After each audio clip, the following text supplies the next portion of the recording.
about 2.5 years ago, and Imran Khan was finally arrested, and then he was convicted in a case of treasury. We went to the UN working group of arbitrary detention. We got a unanimous decision from that working group. So this is not Bkhari saying it, this is not Imran Khan saying it, or PTI saying it. This is the UN working group of arbitrary detention.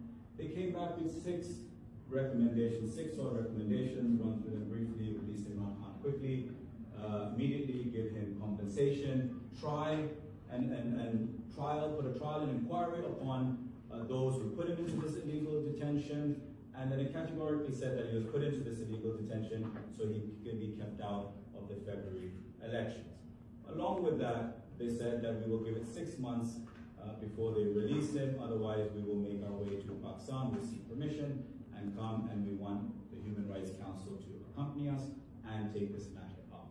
It's been far longer than 6 months, it's been nearly a year since we've had this decision from the UN, but unfortunately the government is just resistant on letting the UN working group come to Pakistan, or the Human Rights Council. I urge all of you to please speak up on this. This is not something which is from a party or from a Pakistani court or anywhere else. This is from the UN.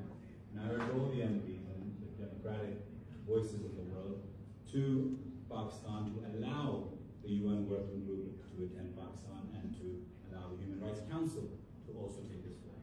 Moving forward after the arbitrary detention, just even before when Imran Khan came out of power and we lost our government, the primary thing that was used to break down, to try to break down our party and our people was torture. Let it be physical, let it be mental. At the time when our government fell, we had 13,000 people thrown into prison. Till this day, we have senior leadership from women aging from 70 all the way down to 18, 16.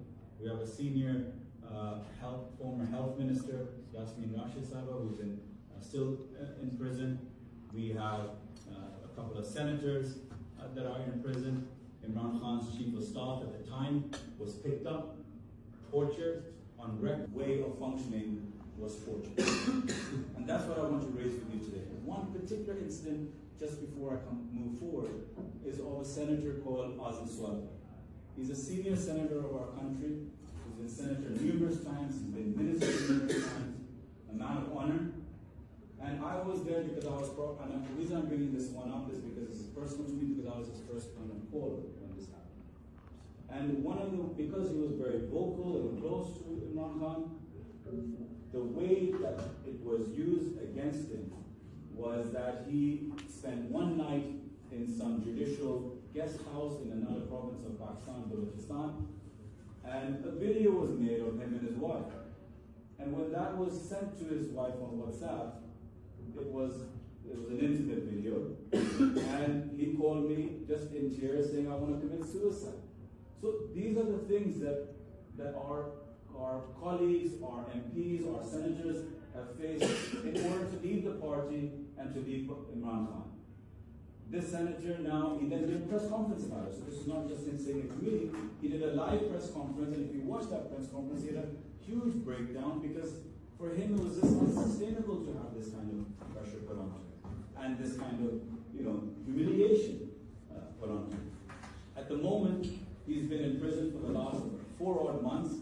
When he was in Islamabad prison and he moved to Qatar prison, another city, he had a message sent through to me by his son.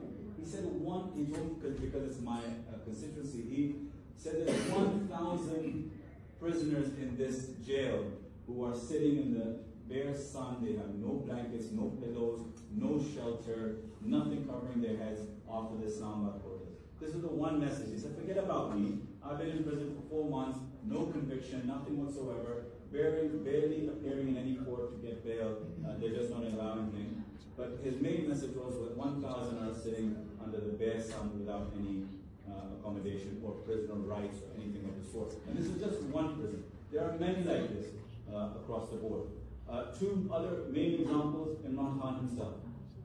Solitary confinement, barely allowed any time out of his cell. As soon as there comes a large decision-making time between the party or for the country, or where we have to talk to him often, or his legal team needs to get to him, he gets put into complete 24-hour detention. For 20 days at the time when this Islamabad massacre and the protest happened on 26th December, he was on 20-day complete 24-hour lockdown, no exercise, not allowed outside his cell, no communication with the outside world. Not his family, not his lawyers, not his political party. And this has now become a routine every time we need his guidance, or every time we need him to make a decision on something. This was a total mental torture for him. Moving forward, his wife was put into house arrest, was, you could say, maybe not use the word poison, but was given inadequate food, which caused massive health issues for her. When she was under house arrest, people thought that it was a normal house arrest, and it should be hunky-dory, if house arrest ever is.